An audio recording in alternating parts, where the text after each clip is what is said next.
Je suis entré au fort le 31 janvier 1940, en pleine mobilisation.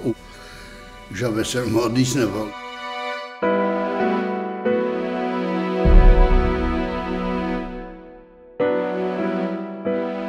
J'avais 18 ans et demi alors.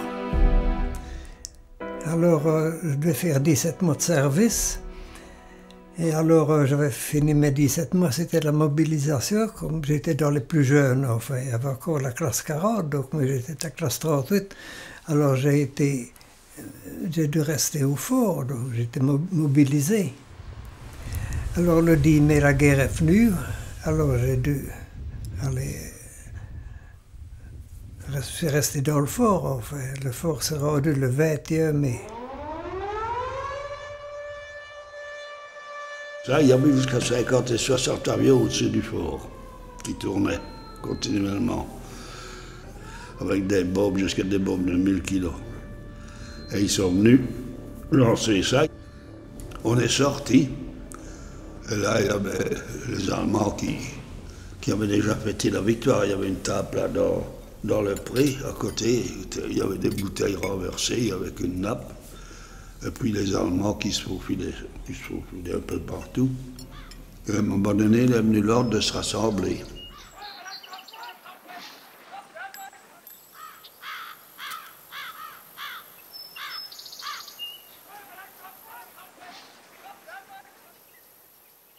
On a embarqué à la gare de Maastricht et on est venu échouer à Bocholt, en Westphalie.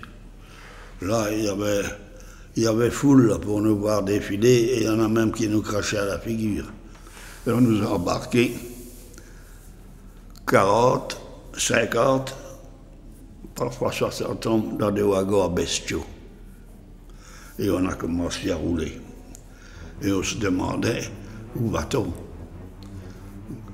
On est resté 3 jours pour faire le chemin. Il y en a qui devenaient un peu fous, il fallait leur donner des claques.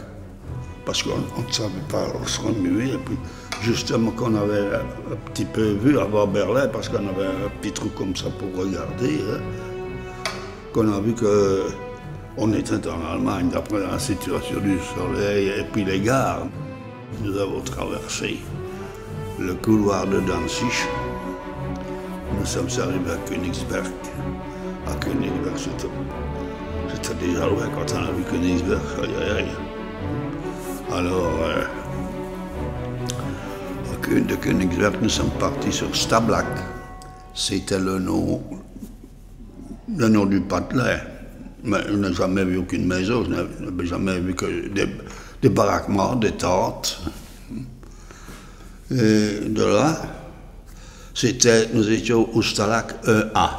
Nous sommes petit à petit voyagés et arrivés donc au Stalag 2B. Là où on commençait sa vie de prisonnier de guerre. Je dois vous dire que ce n'est guère agréable, parce que à ce moment-là où vous arrivez, vous êtes considéré comme un animal. Vous n'avez plus de nom, vous avez un numéro. Alors, on vous tombe. Et je n'ai pas, hélas, de photo, moi, de ça. Mais on a pris alors chacun en photo avec la carte. Et une ardoise, en fait, sur lequel était marqué notre numéro de matricule. C'est-à-dire que moi, j'avais le 90387. Nous n'avions pas de nouvelles de la famille, nous n'avions rien du tout.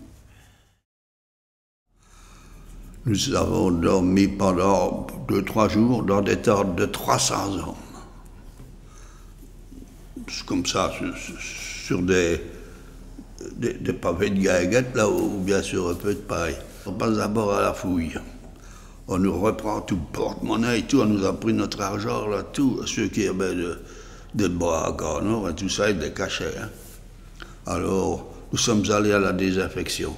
Quand nous sommes sortis de là, on nous a mis dans des baraques. Un fait que je me rappelle aussi, c'est que le soir, les Allemands venaient chercher 2 Français qui jouaient du violon, les mettaient dans la cour et les faisaient jouer du violon.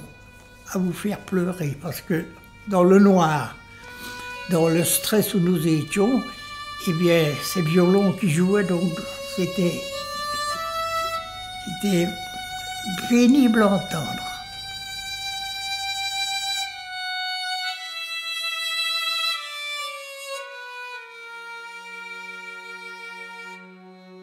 On était malheureux. J'avais faim. Je n'ai pas honte de le dire. Je me suis couvert la tête le soir, avec la couverture que j'avais, pour pouvoir pleurer, parce que j'avais 19 ans. Et j'avais faim. On a eu faim parce que là, on était nourri avec du brouet, car c'était du brouet, la façon allemande de faire de la soupe. C'est-à-dire qu'ils coupaient un chou, ils mettaient dans la coupe 1 ou 10 choux, parce que je suis les casseroles qu'ils faisaient, moi. Et on cuisait ça, et puis alors, c'était le potage, quoi. C'était pas trop consistant. Et nous avions un pain pour nous 5.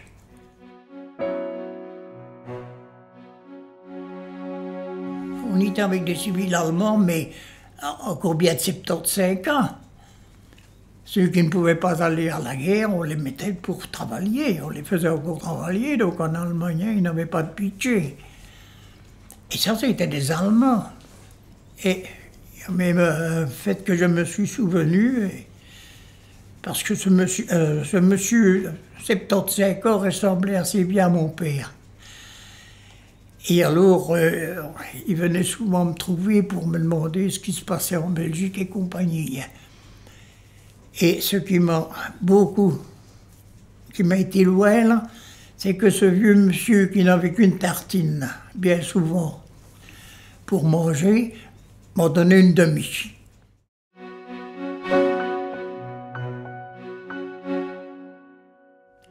Il faut dire que tous les Allemands ne sont pas réellement mauvais. Il y a des bons là aussi, comme chez nous. Nous sommes restés assez longtemps là, à Flatau. Et puis alors, ils ont dissous le commando. Il y en a qui ont été envoyés dans des usines et d'autres dans des fermes. Donc, j'ai été désigné pour travailler dans une ferme. On nous avait fait descendre des wagons et on nous avait fait arranger. Et puis, il venait toute une bande de vieux paysans, là, des vieux fermiers. Ils venaient nous pincer dans les bras, vraiment comme s'ils voulaient acheter un bétail. Hein. Et les plus costauds étaient pris pour les fermes. Moi, j'étais pris pour le pauvre de Königsberg. Alors, dans la ferme, j'y suis resté 3 ans et demi. Et là, je ne peux rien dire, j'ai fait mon travail. Parce que vous viviez dans la crainte d'être pris et d'être envoyé dans ce fameux camp disciplinaire. Donc, hein, tout prisonnier qui se révoltait un peu, ou qui essayait de parler avec les femmes allemandes, ou qui s'évadait, il y avait toutes sortes de choses ainsi. Eh bien, ces hommes étaient envoyés dans des camps de discipline. Je sais bien que je suis allé un jour décharger du pain, un wagon de pain, mais il y avait 2 sentinelles avec nous. Et quand le wagon était presque vide, il y avait ça de farine à qui était tombé bas des pains. Mais la farine est de la terre. On en mangeait comme ça tellement on avait faim. Et alors, je vole le pain, moi. Au moment que une des sentinelles avait de tourner, je vole le pain et je le fous dans la jambe de mon pantalon. Et voilà que des rassemblements, hein, on tourne au corps. Et voilà que nous pouvons mettre sur 2 rangs. Et voilà que les Allemands commencent à s'accroupir et venir sortir. Je dis c'est ça, là je suis beau pour la marmite. Hein. Parce que le vol était puni de mort et même les relations avec les femmes. On nous avait fait signer un papier de ça. Alors, le type est arrivé à ma hauteur. Il a levé les yeux, il m'a regardé, il s'est relevé et il a dit tout est en ordre, au gradé. C'est la première fois que je me suis dit, il y a encore quand même des beaux dans les Allemands.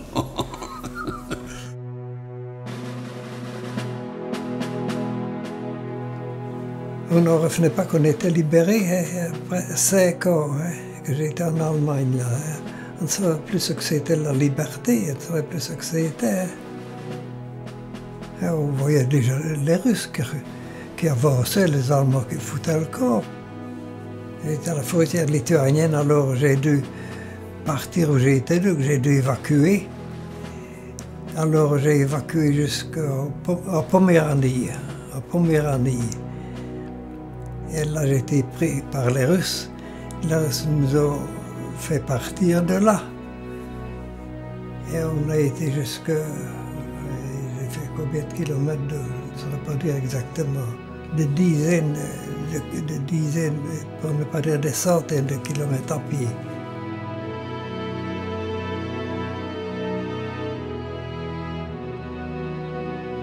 J'ai pris la route vers la liberté, quoi, vers la Belgique. Et là, j'ai rencontré d'autres Belges, d'autres Français. On s'est retrouvés en Allemagne très isolés.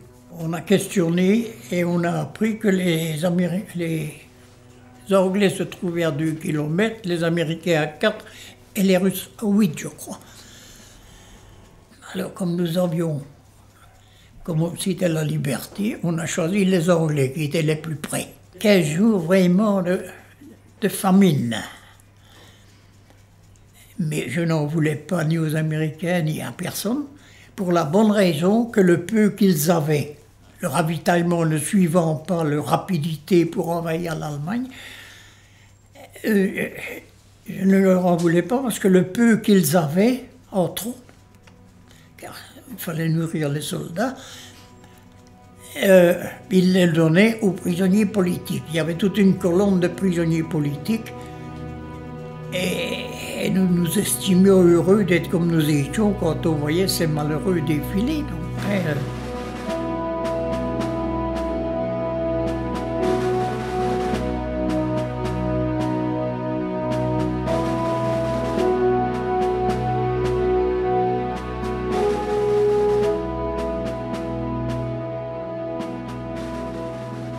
à Bruxelles, quand on a fait toutes les formalités, on nous a rechargés sur le train vers Liège, vers Verviers, enfin, du fait qu'on habitait Verviers. Hein.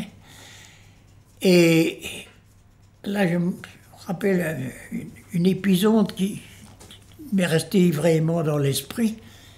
C'est-à-dire qu'arrivé à Liège, j'avais ouvert la fenêtre pour regarder les gens. C'était des phénomènes pour moi, hein. Ils étaient habillés autrement que nous. Et en regardant par la fenêtre, qu'est-ce que je vois sur le quai, ma mère? Vous ne croirez pas si vous voulez, mais je ne sais pas comment je suis sorti, mais j'ai plongé par la fenêtre pour serrer ma mère dans mes bras, donc. Hein. Vous savez, je l'avais quittée, moi, tout joyeux pour aller faire mon service militaire, et je la retrouvais 5 ans après. Ça a été très très dur, ça. Ce qui a été très dur, c'est le cafard. Parce que le soir, le soir, on était dans le lit, sur des lits de paille, car c'était des lits de paille. Et on pensait donc à sa vie passée, et bien souvent on pleurait. Des grands enfants, quoi. Nous sommes revenus sur Verviers. Là, je ne sais pas par quel hasard, mais on avait su avertir mon père que je revenais. Et mon père avait 70 ans.